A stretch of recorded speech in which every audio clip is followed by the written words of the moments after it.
Hi guys, welcome back to the chart decipher. और बात करते हैं बैंक निफ्टी की एनालिसिस की कल के सेशन के लिए, जो कि 28 नवंबर का सेशन, ट्यूसडे का सेशन है।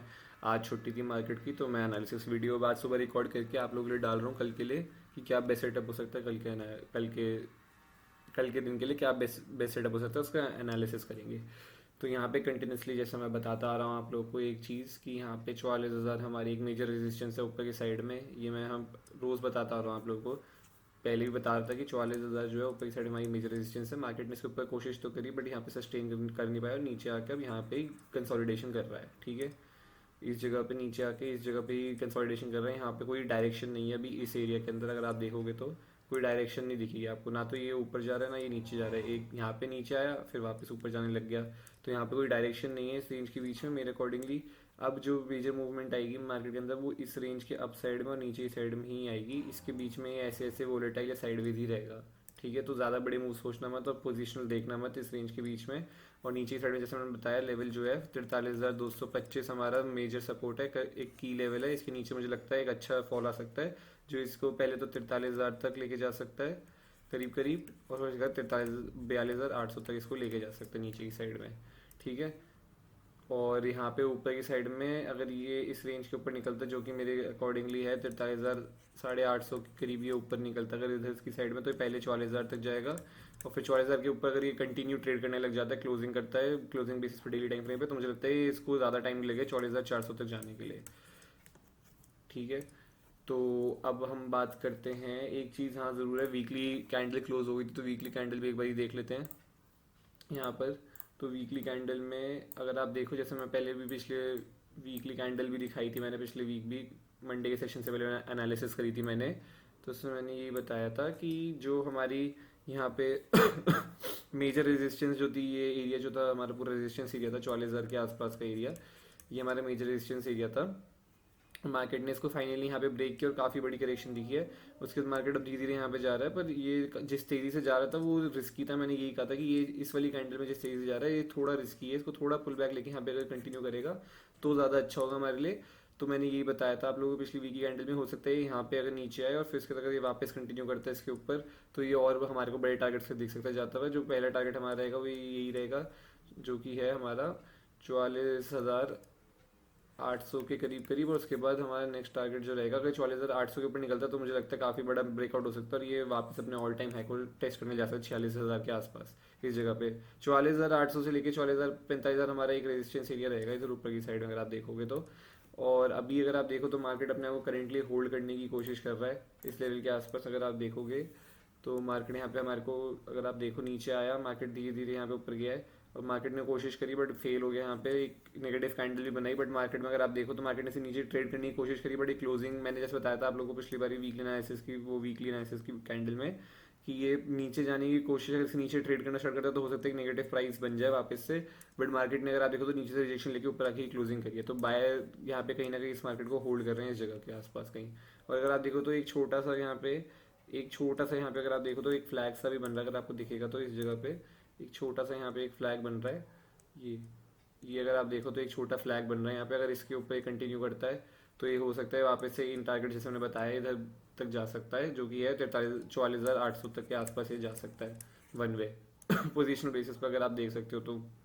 बट हाँ, ये ध्यान रखना 44,000 के ऊपर इसको क्लोजिंग करना जरूरी है वीकली टाइम फ्रेम पे भी और इवन डेली टाइम फ्रेम पे भी। और अच्छे लेवल, अच्छे पॉजिटिव कैंडल क्लोज करना जरूरी है। ऐसे नहीं कि जैसे पिछली दो कैंडल थी नेगेटिव कैंडल ही बनी, गैप अप खुल के बनी और उसके बाद ब्रेकआउट फेलियर हो गया। एक प्रॉपर इंट्रा डे में अगर ये 44,000 के ऊपर जाके क्लोज करता ना, तो मुझे लगता है एक अच्छे नए बायर एक्टिव हो सकते हैं इसके ऊपर, जो कि 44,000 है। तो ये लेवल ध्यान रखना, इसके आसपास थोड़ा ध्यान बना के ही रखना कि यहाँ पे हो सकता है मार्केट वापस सेलिंग प्रेशर आए। और इधर भी आप वीक टाइम फ्रेम में कंसोलिडेशन ही कर रहा है, 3 वीक से इसने ज़्यादा कुछ मूव नहीं किया है, इस जगह पे ही रुका हुआ है, इस जगह पे होल्ड कर रहा है। तो इसकी अपर साइड और नीचे की साइड में रेंज में जब निकलेगा तो सबसे अच्छा मूव हमारे को देखने को मिलेगा। तो 50 मिनट टाइम फ्रेम पे चलते हैं और यहाँ पे बात करते हैं कि कल के दिन के लिए क्या बेस्ट सेटअप हो सकता है मेरे लिए। तुम अगर आप पिछली वीडियो देखोगे जाकर के आप देख सकते हो, मैंने एनालिसिस करी थी फ्राइडे के सेशन के लिए, तो उसमें मैंने यही बात बताई थी कि मेरा इंटरेस्ट जो रहेगा वो यहाँ पे 43,850 के ऊपर ही रहेगा। उसके बाद ऊपर की साइड में अगर मुझे देखना है तो फिर एक यहाँ पे छोटा सा मूव देखने को मिल सकता है हमारे को ऊपर की साइड में, जो कि रहेगा 43,635। अगर इसके ऊपर ही ट्रेड करता है इस जगह पे, मैंने ये बताया था, तो हमारे को ये जाता हुआ देख सकता है 43,730 तक। इस जगह तक ही जाता हुआ दिखाई दे सकता है हमारे को। और अगर आप देखो तो मार्केट एग्जैक्टली यहाँ से खुला ओपन हुआ, यहाँ पे ब्रेकआउट जब इसने किया तो इसने यहीं पे जाके ही रिजेक्शन ली, जो कि 43,730 के आसपास का लेवल था। और उसके बाद यहाँ पे कंसोलिडेट करके वापस पूरा नीचे आ गया एक कैंडल, एक 15 मिनट कैंडल के अंदर।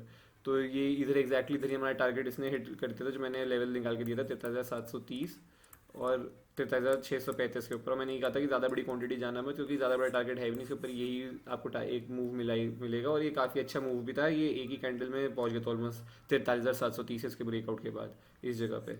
तो अच्छा मूव था, एक कैंडल में मेरे ख्याल 80-100 रुपये एक कैंडल में बढ़ गए थे। तो अगर जिसने भी लिया हो तो आई होप आपको अच्छा प्रॉफिट हुआ होगा, जिसने लिया तो सही। और इसमें रिजेक्शन भी एकदम प्रॉपर जगह पे देखा, आप पिछली वीडियो जाके चेक कर सकते हो।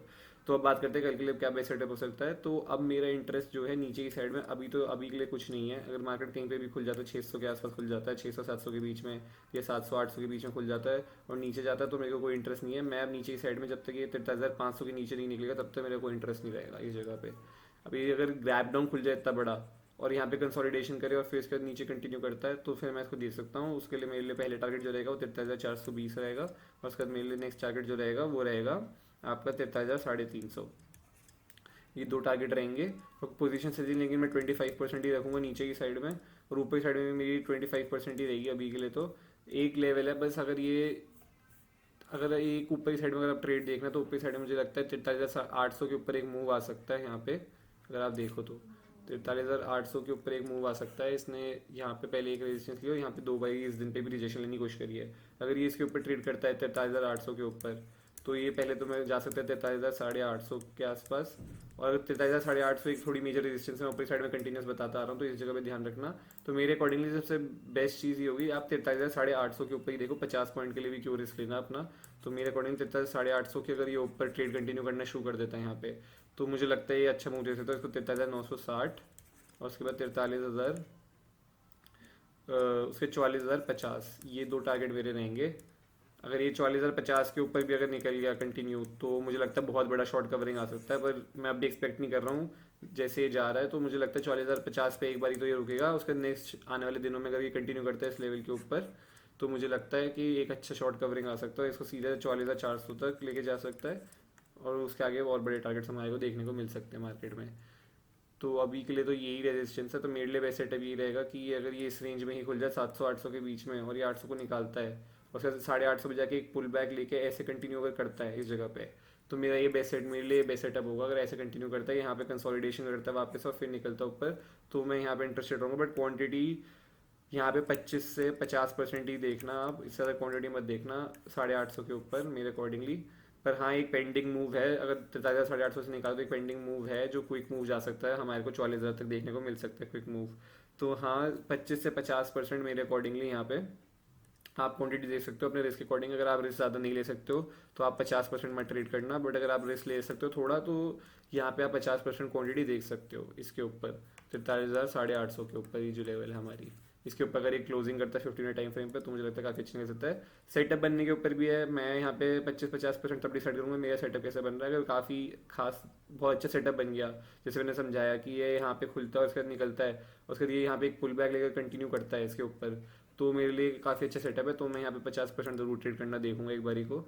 और अगर ये रनिंग में ही ऐसे निकल जाता है तो फिर मेरा इतना इंटरेस्ट नहीं आएगा, तो हो सकता है फिर मैं 25% ही लूँ, छोटा सा ही ट्रेड लूँ, ज़्यादा बड़ी क्वांटिटी ना लूँ अगर ये रनिंग में इसके ऊपर निकलने की कोशिश करता है। बट हाँ, ये लेवल थोड़ा ध्यान रखना 43,850 ऊपर की साइड में। नीचे की साइड में मेरे अकॉर्डिंगली कुछ भी ट्रेड नहीं है जब तक ये 500 के नीचे नहीं आता, तो इसके लिए इसको या तो गैप डाउन खुलना पड़ेगा, उधर भी गैप डाउन खुल गया था, अगर रनिंग में निकलेगा तो मेरा कोई इंटरेस्ट नहीं है। गैप डाउन खुल के अगर ये रेंज बनाता है काफ़ी लंबी 2 सेकंड हाफ तक, उसके बाद अगर ये निकलता है या ये ऐसे जाके नीचे 500 पे खुल के ऊपर जाके पुल बैक लेके अगर कंटिन्यू करता है तो ही मेरा इंटरेस्ट रहेगा, वरना मेरा इंटरेस्ट नहीं रहेगा। लेकिन नीचे की साइड में क्वांटिटी अब 25% ही, और ऊपर की साइड में 25%, सिर्फ 850 के ऊपर आप एक 50% देख सकते हो क्वांटिटी अपने रिस्क के अकॉर्डिंग। आई होप आपको एनालिसिस अच्छी लगी होगी। ऐसी वीडियो देखते रहना, लाइक करना, शेयर करना, सब्सक्राइब करना, और कमेंट करके बताना आप लोग के आजकल नवंबर का मंथ कैसा जा रहा है। नवंबर का मंथ ऑलमोस्ट खत्म ही होने वाला है फाइनली अगले हफ्ते में। तो आप लोगों को नवंबर मंथ अभी तक कैसा गया है? मेरे अकॉर्डिंगली नवंबर के मंथ में आई थिंक सबसे कम इंट्राडे मूवमेंट्स देखने को मिली है हमारे को। कोई डायरेक्शनल मूव अभी तक प्रॉपर डायरेक्शनल मूव देखने को मिला ही नहीं है। एक अच्छी ट्रेंड लाइन पर ध्यान देना, यहाँ पे एक ट्रेंड लाइन आ रही है मार्केट में। अगर आप पैटर्न देखो तो मार्केट नीचे आता है, डिप में बाइंग हो रही है, यहाँ पे डिप में बाइंग हो रही है, यहाँ पे डिप में बाइंग हो रही है, यहाँ तो यहाँ पे डिप में मतलब ये बार बार इस जगह पे इन डिप्स में बाय हो जाए, तो हो सकता है नीचे आके वापस डिप में बाइंग हो, ये ऊपर 8:30 से बच जाएगा, फिर वापस डिप में बाइंग हो और फिर कंटिन्यू करके फाइनली ब्रेकआउट कर दे इस जगह पे। आई होप आपको वीडियो अच्छी लगी हो। Bye bye, take care, see you.